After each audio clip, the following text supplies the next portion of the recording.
अस्सलाम वालेकुम स्टूडेंट। तो हमारा नेक्स्ट लेक्चर है, उसी से पहले लास्ट टाइम हमने डिस्कस किया था टोटल 4 डायमेंशनल मॉडल। अब हम डिस्कस करने जा रहे हैं 5 डायमेंशनल कंसेप्चुअल मॉडल।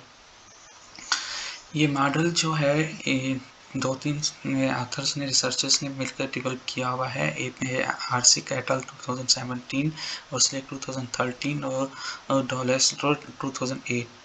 ये एक में 17, 13 और 8 में ये काम हुए।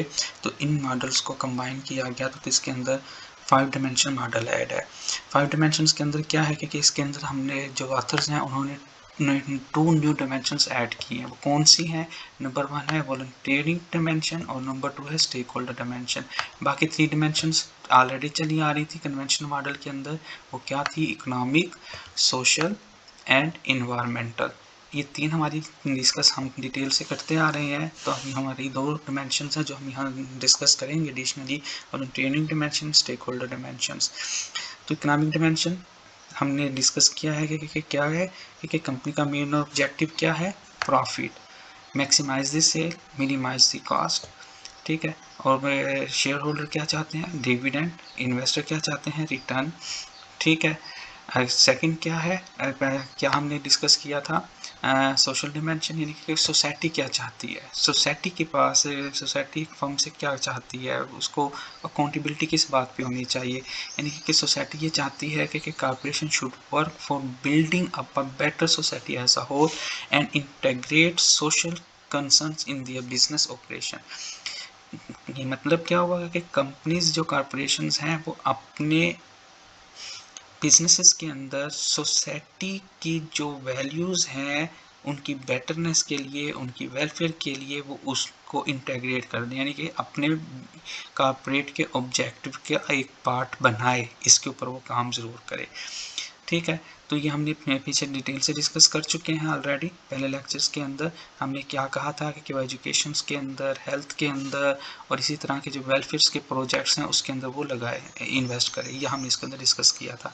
जो न्यू डायमेंशन ऐड हुई ये जो है वो क्या है? Stake holder dimension. हमने यहाँ कहा देखा था कि ये 2 डायमेंशंस न्यू ऐड हुई हैं, एक है स्टेक होल्डर डायमेंशन, एक है volunteering dimension.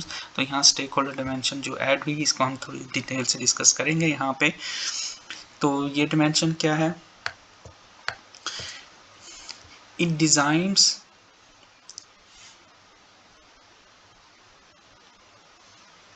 it designates the need of the companies to take the responsibility for wider group of the direct and indirect collaborators यानी कि 2 या 3 या जो भी कंपनीज हैं आपस में मिलकर काम करें। क्या काम करें? कि वो बड़े लेवल पे काम करें। कि बड़े लेवल पे किसका काम हो? कि बाकी जो स्टेक होल्डर्स हैं उनको देखा जाए।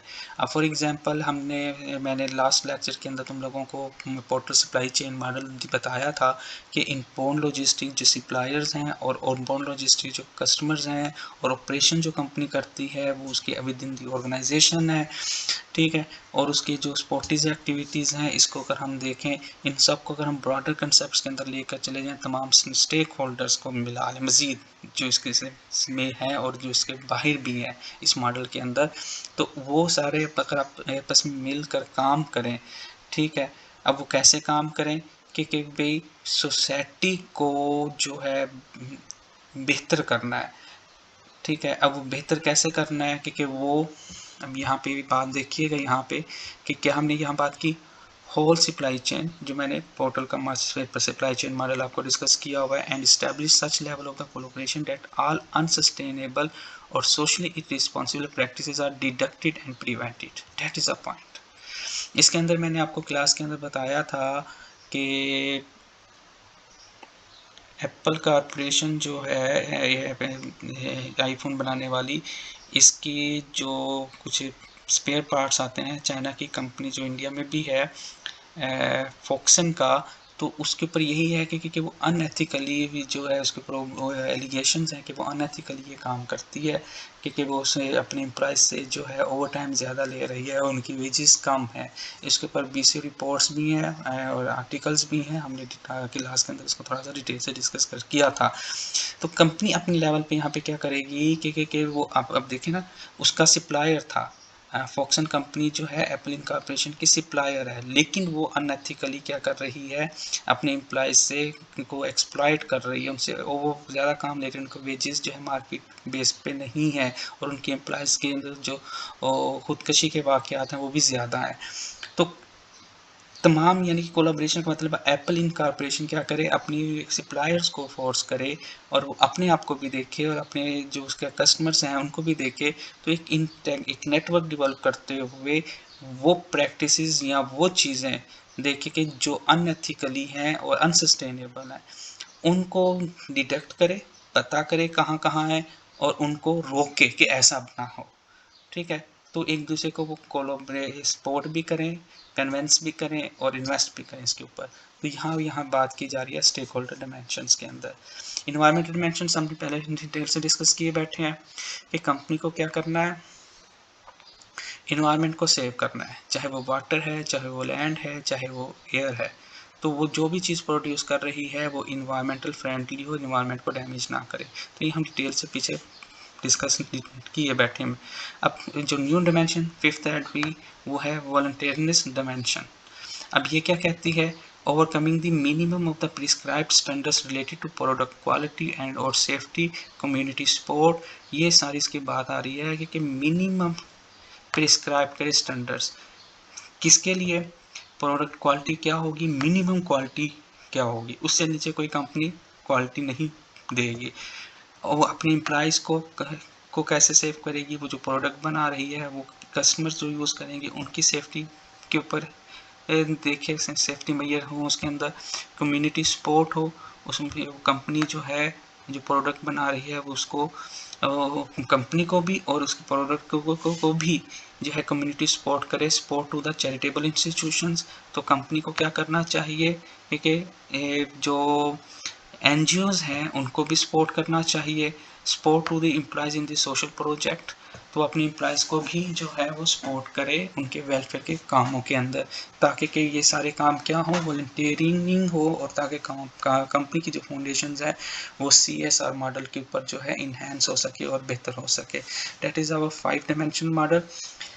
Now we can move to the 10-dimension conceptual framework we will briefly discuss here.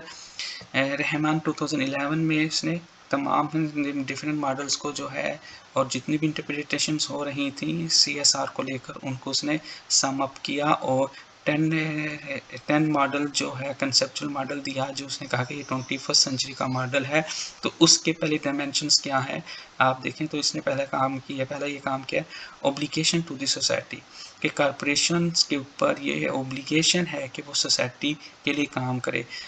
दूसरा क्या है, स्टेक होल्डर इन्वॉल्वमेंट, वो अपने इनमें CSR के प्रोजेक्ट के अंदर स्टेक होल्डर जो डायरेक्ट और इनडायरेक्ट हैं उनको भी इन्वॉल्व करे। Improving the quality of life, वो अपनी एम्प्लॉयज़ की अपने यानी कि उसके जितने भी नेटवर्क के अंदर लोग हैं, उसकी कम्युनिटी के जो भी लोग हैं, उनकी लाइफ की क्वालिटी को बेहतर करे। अब इसके अंदर इन्वायरमेंटल इश्यूज़ भी आ सकते हैं, इसके अंदर सेफ्टी मेजर्स भी हो सकती हैं एम्प्लॉयज़ के लिए, इसमें एम्प्लॉयज़ की फैमिलीज़ के लिए एजुकेशन और हेल्थ भी हो सकती है। ठीक है, इकोनॉमिक डेवलपमेंट कंपनी के यानी कि कॉरपोरेशंस अपने प्रॉफिट के देखते हुए अपने बिजनेस को ग्रो करने के साथ साथ अपनी एम्प्लॉयज़ को भी की भी जो है लिविंग स्टैंडर्ड बेहतर करे, यानी कि उनको मार्केट बेस के ऊपर सैलरीज दे और उनको बोनसेस वगैरह देती रहे, तो उनकी ताकि उनकी भी इकोनॉमिक लाइफ बेहतर हो। एथिकल बिजनेस प्रैक्टिस, कंपनी को भी एथिकल होना चाहिए। पॉलिसीज़ तो मौजूद हैं लेकिन क्या प्रैक्टिसेस मौजूद हैं या नहीं, ये इम्पोर्टेंट है। तो इसलिए यहाँ बात की जा रही है एथिकल बिजनेस प्रैक्टिस को वो प्रमोट करे। कंप्लायंस टू द लॉ, ये भी हमने देखा कि लीगल एस्पेक्ट है।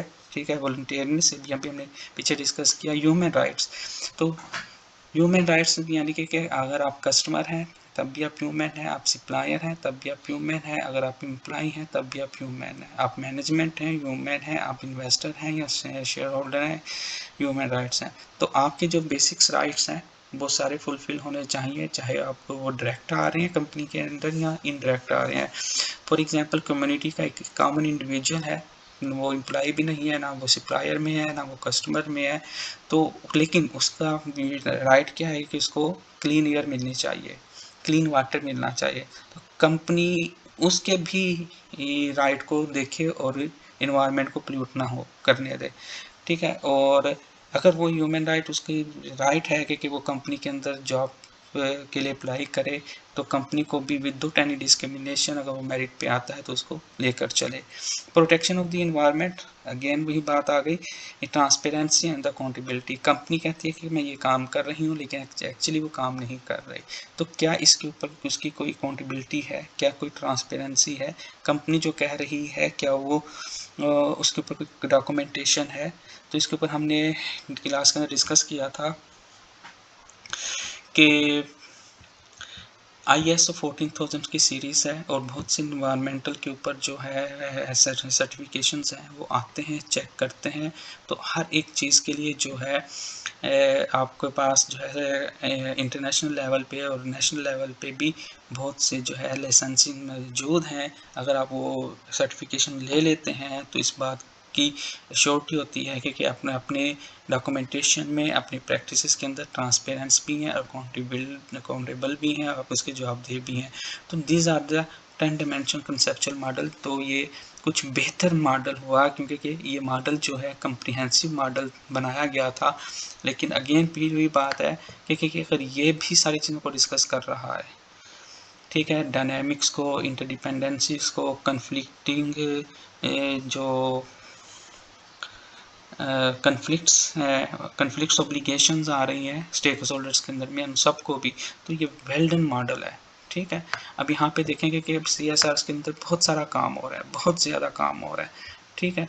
तो अभी तक चल रहा है काम। तो हम इंशाल्लाह हम नेक्स्ट लेक्चर के अंदर जो है commission of the European communities green pepper को डिस्कस करेंगे।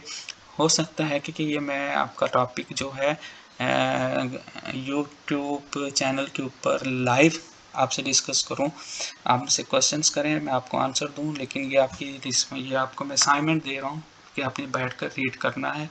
ये कल या परसों मैं आपको जो है डिस्कस करूंगा, ठीक है। ये आपने रीड करना है। इससे पहले आपने मेरे ये 2 लेक्चर्स जो मैंने दिए हैं इनको अच्छी तरह समझना है और डिस्कस करना है। तो लाइव जब हम जाएंगे लाइव स्ट्रीम में, तो उसमें आप मेरे दोनों लेक्चर्स के ऊपर भी मज़ीद क्वेश्चंस कर सकते हैं। Thank you.